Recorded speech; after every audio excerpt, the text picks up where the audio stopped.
I just have to do it late.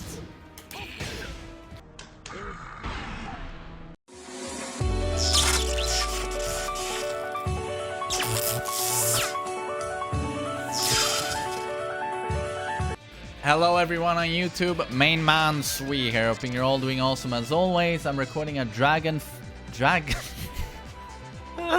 Oh my god. Was I thinking of Game of Thrones? A Dragunov. How did that become dragon? A Dragunov themed... no, that's not a joke. That's called Alzheimer's, and it's very serious. We're making... I'm recording... Man, this is the best start to a video I've ever recorded, I think. I'm gonna keep this. I'm not even gonna have my editor remove it.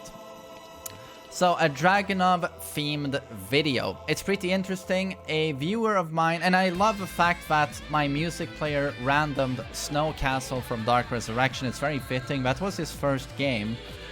A viewer asked me, how come Dragunov in Season 1 was so glorious? Everyone had a pocket Dragunov. He dominated tournaments. You'd usually see him in like top 5 in top player tier lists. And then something happened. Dragunov is not what he used to be, although at the launch of Season 3, he was kind of disgusting broken with the 3-1 sneak. But something has happened with Dragunov along the way where you see him much more seldom now, and he's not as strong as he used to be. Not as favored by top players, but rather the character enthusiasts like Nobi and JDCR do represent Dragunov. So what happened? It's actually a pretty interesting topic. And JDCR touched upon this in a video he made, I think it was a few weeks ago or months ago. He talked about why Dragunov simply cannot be top tier anymore. And I think you could argue he is still top tier. He's just not in the top 10 anymore, I think personally. And I think most people who know what we're talking about are not going to put him in top 10. And this is because, as JDCR said, the characters that are top 10 these days are just so far above everyone else. It's a bit of a joke, and I think this will be addressed in Season 4. Those characters will be nerfed. But, so the characters above him, the top 10s, they have insane utility. But an interesting thing to note, and what pretty much summarizes Season 3, you know, the power creep? It really hurt Dragunov.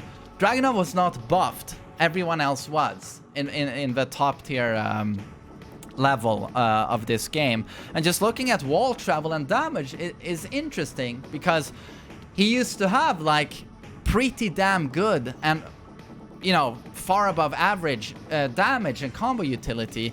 But these days, a lot of characters can match him in terms of wall travel, and especially in terms of wall damage.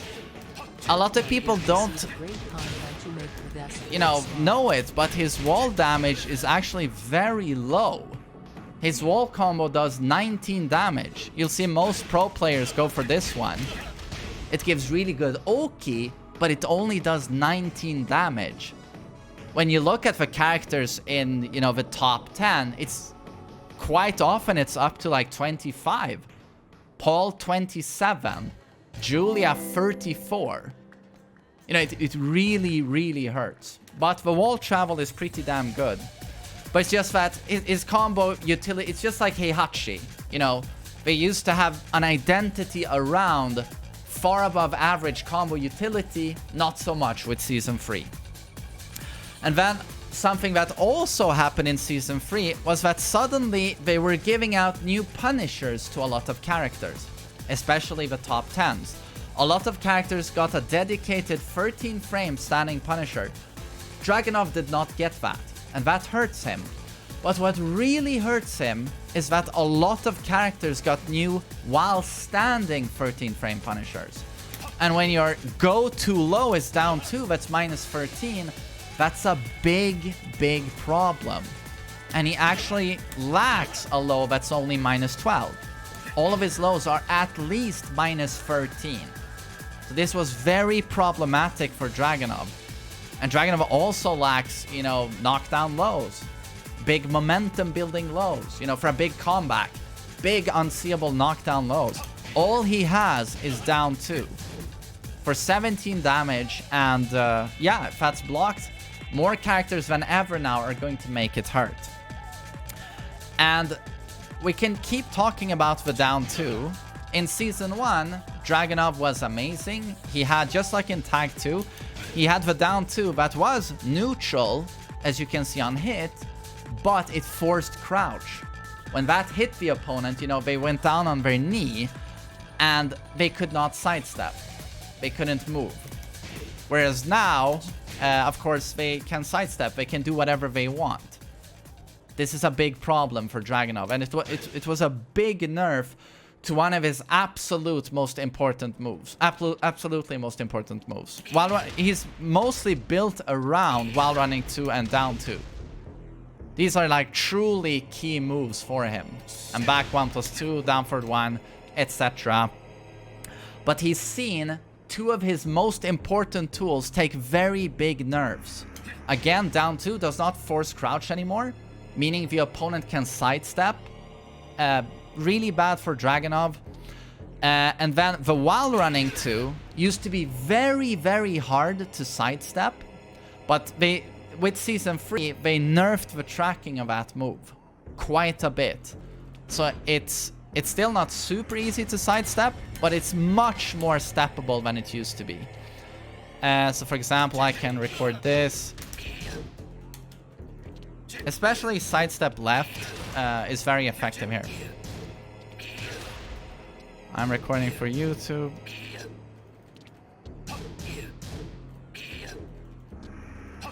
So as you can see, I'm not side walking, I'm simply taking a step towards the left.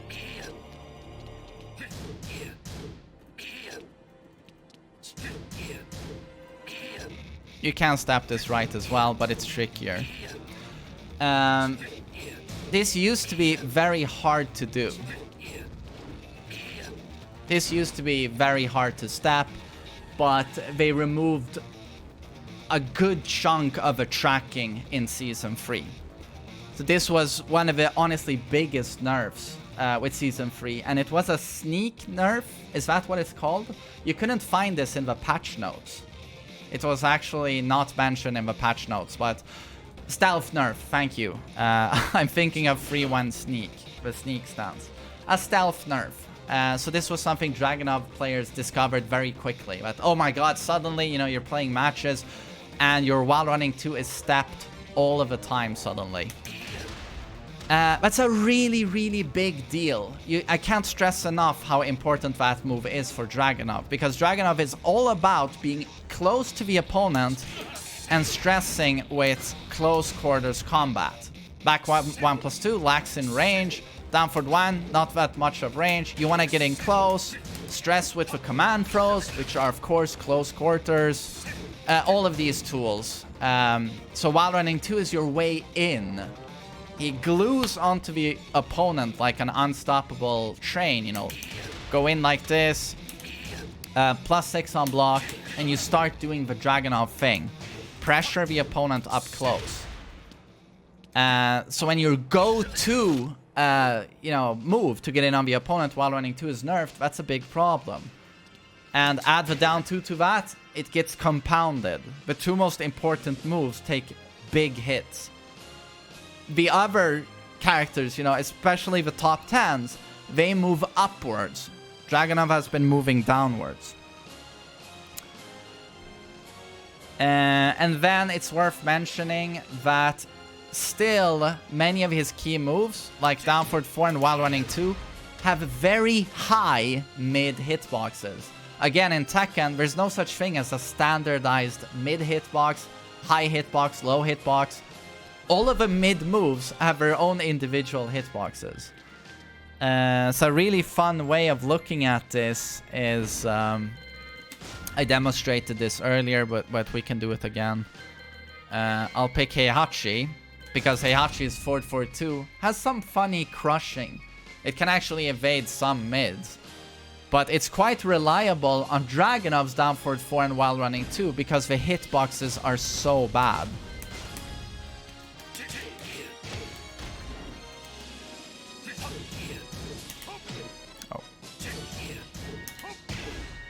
I'm just gonna turn off the alarm here. My pizza is ready.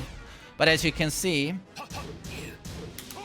It's not frame perfect. It's quite reliable. For multiple frames, Heihachi simply crushes and evades Dragunov's down forward 4. And you'd think while running 2 hits very low, but it's the complete opposite. It has a very high, again, very high mid hitbox.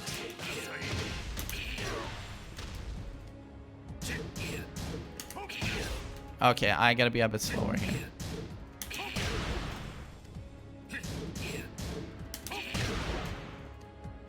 This one is probably gonna be harder to demonstrate, but it's super, it looks super funny.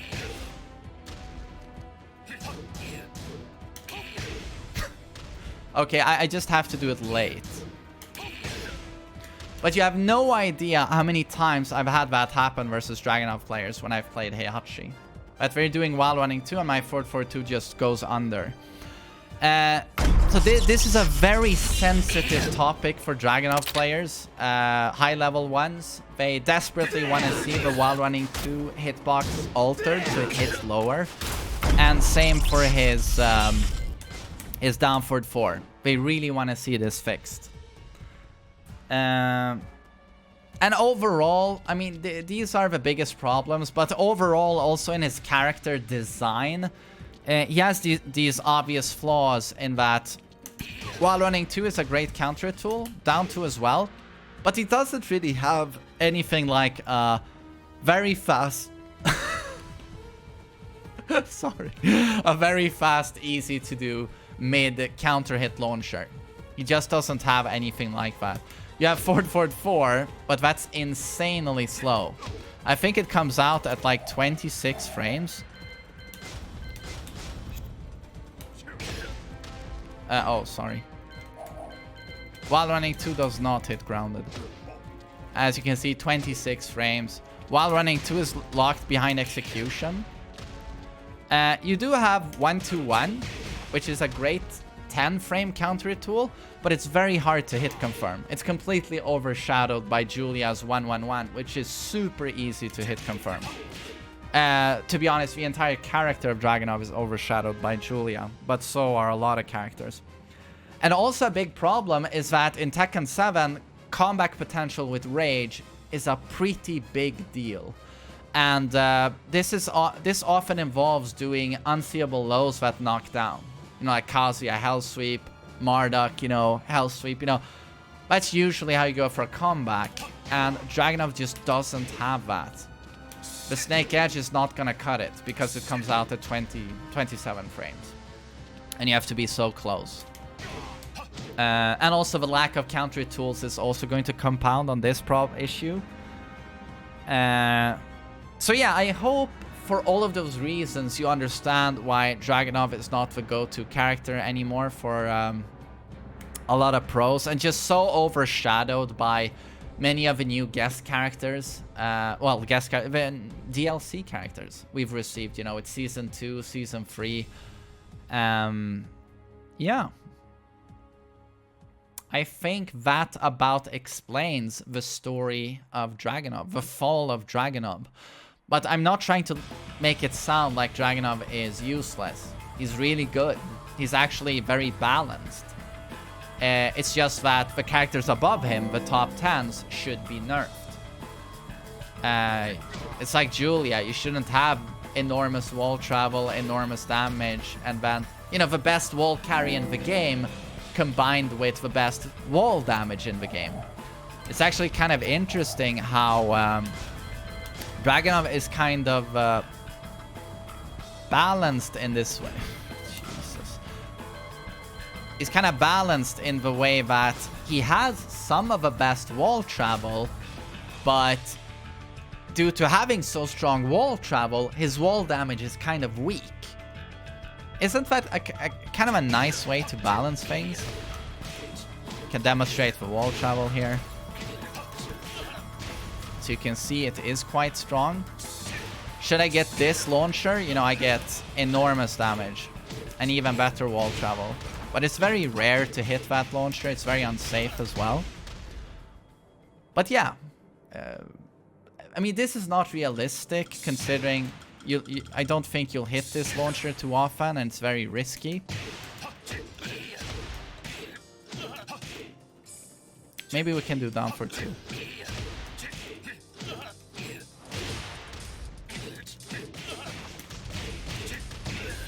85 damage.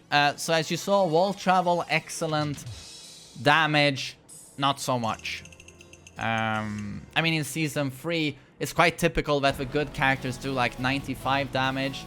Julia here would do at least 105. 113 if you do a technical combo.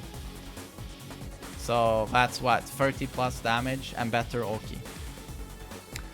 Okay, I hope that hit the nail on the head. What's the expression? Yeah, I hope that explained it rather clearly. And I hope you enjoyed this video. Take care, everyone. Take care. Thank you, MM. I really hope you enjoyed that video. I've been making Tekken content now on YouTube for 13 years. Time really flies, and I'd love to keep going even further. So if you'd like to support me by leaving a like on this video, subscribing to my channel, or even going to my Patreon, which you can find the link below in the description, and become a supporter, I'd really appreciate it. And thanks for watching.